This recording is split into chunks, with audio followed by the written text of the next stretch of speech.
李 Sir，咁早請你翻嚟，冇嚇親你同你屋企人啊嘛？文件裏面嘅人名有冇印象？冇。一架 EU 車唔計駁腳，一個知道當日行動細節嘅內應，一個 IT 人去 set up 成個 system， 一個負責同你溝通嘅人，當然唔少得衝鋒車一個成員。最低消費4個就可以買起香港警隊，就算俾你屈個 IT 人出嚟，起埋批失槍，仲有個內應同埋衝鋒車隻鬼未見光。我完全唔知你喺度講咩。1995年，一個非常完美嘅臥底計劃，皇家香港警察成功瓦解一個黑社會字頭。當年嘅 O 記主管叫做李文斌。事情之後，基於人身安全，你擔保佢哋加入港英政府最後一批更新人士名冊裏面，仲可以喺合法情況之下改名換姓，得到南非居留權。當年策劃編號係 ND157。我覺得你似一個警察多過個 ICAC。連金副主管都俾你滅埋口，一批新舊伙計幫你做台大戲，買起徐永基，送劉傑輝一程，係咪？原來你哋咁早請我嚟，係想我聽你哋作故仔。如果冇乜其他事，我想走先。李 Sir， 你嘅策劃能力真係好強。劉傑輝嘅無敵履歷，連埋下線整嘅梯隊，一個所謂寒戰行動，全部報銷。翻查記錄，令尊李樹堂係當年華人最高警司。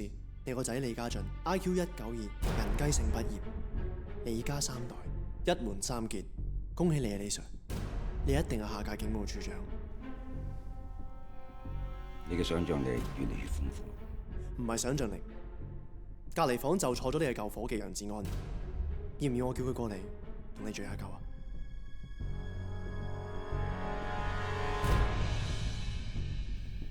小朋友，唔好同我哋呢一套。我敢攞條命嚟同你賭，隔離房淨係得你老細。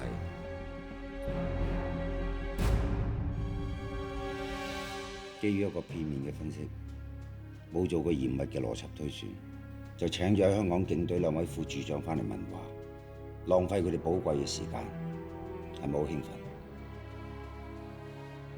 奮？一手抽出幕後黑手，搗破警隊大陰謀，係咪覺得好本事啊？到你坐到我個位，你就自然心中有數。我嘅網絡同人脈多到連一個都知唔晒，我唔明你哋究竟想喺我身上面揾到啲乜嘢？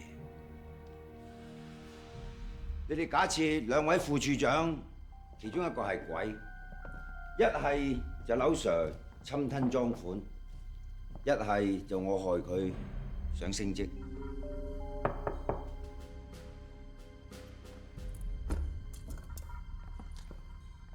我喺警隊服務咗30年，識咗唔少嘅朋友，亦得失唔少人。不過呢30年，我學咗一樣嘢，就係每一個機構、每一個部門、每一個崗位都有自己嘅遊戲規則。無論暗又好、明又好，第一步學曉佢。不過有好多人未做到呢一步已經死咗，知唔知點解？叻唔切。第2步就喺呢個遊戲裏邊揾個線頭出嚟，學曉點樣唔好犯規，識得點樣喺個線裏邊玩，咁就可以勉強保住條命。一個城市可以冇咗 ICAC， 定可以冇咗警察。仲有你2個都新，自己小心啲。你哋嘅上司心地唔好。李 Sir， 阿 Sir， 喂，我哋搬嚟咁耐，第一次上嚟探我哋喎，點解唔先通知我？今日係你哋廉政公署專程請我上嚟協助調查。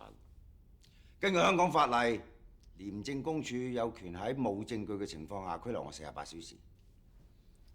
我決定喺度住1晚，俾夠2日時間你哋。希望你哋到時砌都要砌夠足夠嘅證據，先再傳我上嚟問話。唔好激啊，唔好激！你係處長嚟㗎嘛？我哋做嘢都係希望同警隊排毒嘅啫。咁啊，嚟我 office 坐低。咁知道個遊戲點玩未？